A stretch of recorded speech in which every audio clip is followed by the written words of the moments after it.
Hello everyone. I hope you're having a fabulous day today. I'm Fionnuala and I'm at Cottage Gardens. Welcome back to my channel, or welcome if it's your first time here.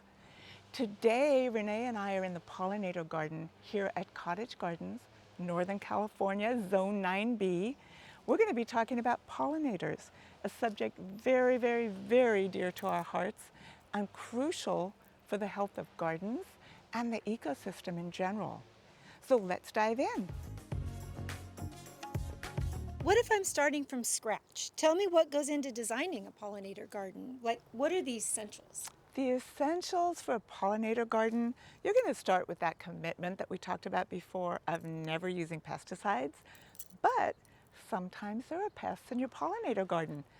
Quite often, if you're seeing nibbling on the leaves or something like that, usually it's a caterpillar of one of the butterflies you're trying to attract. But the other pests that I've found in my pollinator garden here at the nursery are aphids. They can be so pesky, and they really, really seem to love Asclepias or milkweed.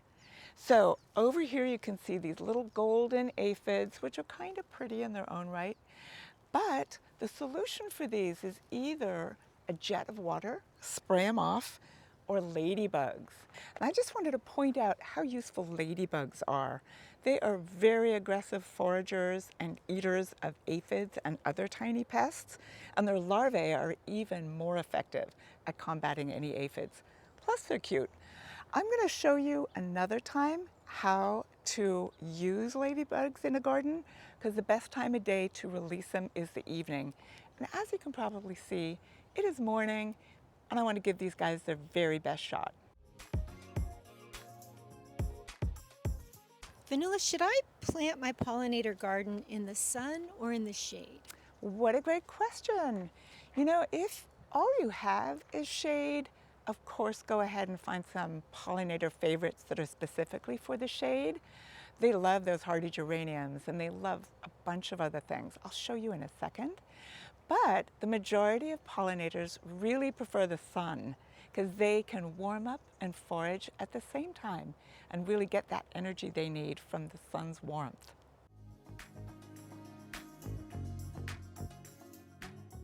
So, Fionnuala, what exactly are pollinators and why are they so important? Pollinators keep us going. About 80% of the world's food crops are there because of pollinators. I've even read that 1 in 3 bites of food that we take is there because of pollinators. So it's super important that we keep them happy. Pollinators are native bees, honeybees, moths, butterflies, hummingbirds, bats even, and even some beetles and moths and flies that we wouldn't normally think of as pollinators. We all need to keep them happy. They are there to keep our gardens healthy and happy, and our ecosystem depends on them. So, with that in mind, at Cottage Gardens, I really think about pollinators when I choose what we're going to grow. Right now, we are in the growing grounds at Cottage, and you can see back behind me all the blooms, all the lavenders, all the flowers that are in bloom, and currently are covered in honeybees, native bees, bumblebees. I even see a butterfly or two visiting. It's super cool. These plants are here as part of our garden, then they make it up to the retail area. So with that said, I can pretty much say all of Cottage Gardens is a pollinator garden, all of it. So come visit. It's so beautiful. You guys don't want to miss it. It's beautiful. Thank you. What about pollinators in the vegetable garden? Oh my goodness, yes, there are so many ways that you can make your edible garden more pollinator friendly, simply by letting your basil just flower. You know, bees, native bees, honeybees, everybody loves basil. Or letting a brassica go to flower. It's unbelievable when a cabbage or a mustard or a kale just starts flowering. They can be covered in bees. So basil, brassicas, borage, sunflowers, calendula, some of your herbs too. Like this is hyssop. incredibly pollinator friendly. And the more pollinators you get into your vegetable garden, the more vegetables you're going to have, the more fruit you're going to have in your orchard. It's a really, really good idea to encourage pollinators in your edible garden. And they're incredibly beautiful. Yeah, and it's incredibly beautiful. Well, what happens when you have a smaller space? Oh my goodness, yeah, that is a great question. We have so much space here at Cottage. I have a lot of space in my own garden at home too. But if all you have is a balcony or a deck or a small garden, you can still do a whole lot for pollinators. In this half wine barrel alone, I have got dahlias and bidens. Honeybees adore them. Over here, I've also got lobelia and this adorable little thyme that I really love called Highland Cream. It has these tiny white flowers that the honeybees super adore. We've also popped in an ornamental grass, strictly not for pollinators, but when it starts producing seeds, the little seed-eating birds totally adore them. So you can see right here in a half wine barrel, we've got a whole pollinator garden in that tiny little space. This particular half wine barrel, if you come to the nursery and have a look, this one gets a little more sun. So you can see, even though the other ones are all stunning, the sun lovers in this half wine barrel have just like exploded. So, what if all I have is shade? Oh my goodness, there are so many options for you. We're in the shady part of Cottage right now. And just Nicotiana alone is a really great option for shade. All the bees and the hummingbirds love it, these little tubular flowers. So you're going to attract a lot of bees, a lot of hummingbirds if that's shade is all you've got. The hardy geraniums, oh my goodness. This one is Geranium Roseanne. The bees love it. You're going to see a few just as we're walking. There's campanulas, there's ajuga, so many choices. And of course, you got rhododendrons, hydrangeas, tons of them. Just ask me when you come in. I will show you around all the plants that the bees and the native bees and the butterflies and the hummingbirds really adore. I almost forgot to tell you about a butylon, also known as flowering maple or Chinese lantern.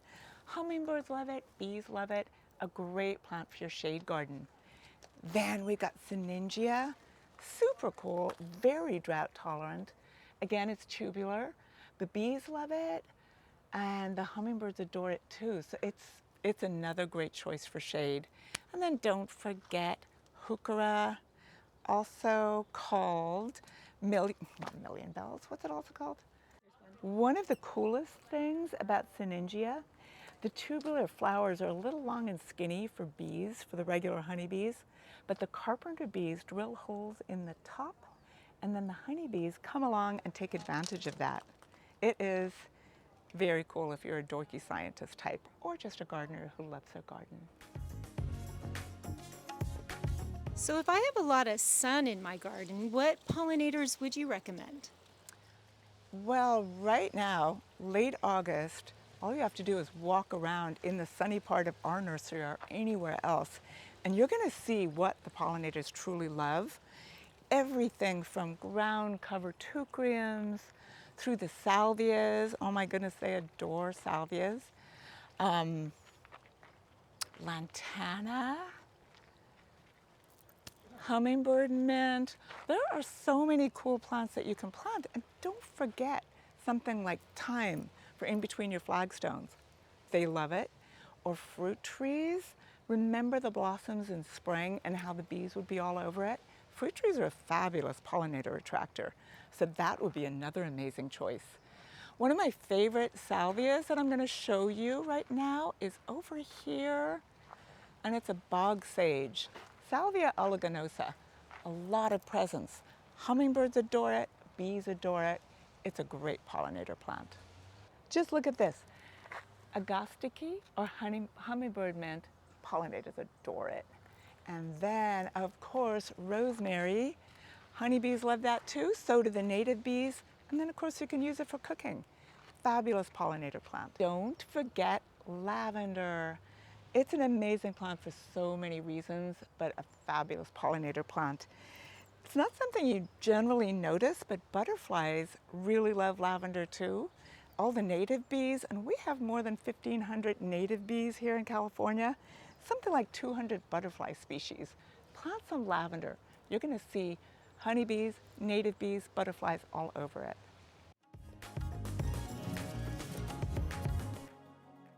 Thank you so much for watching. Again, I'm Fionuala. We're at Cottage Gardens of Petaluma. I really appreciate you watching. If you like this video and want more, be sure to like and subscribe. And you can also find me on Facebook and Instagram. You can find my website, sign up for a newsletter there. Best of all, come on in and visit. The experience is so well worth it, and I'd love to see you. Have a wonderful day.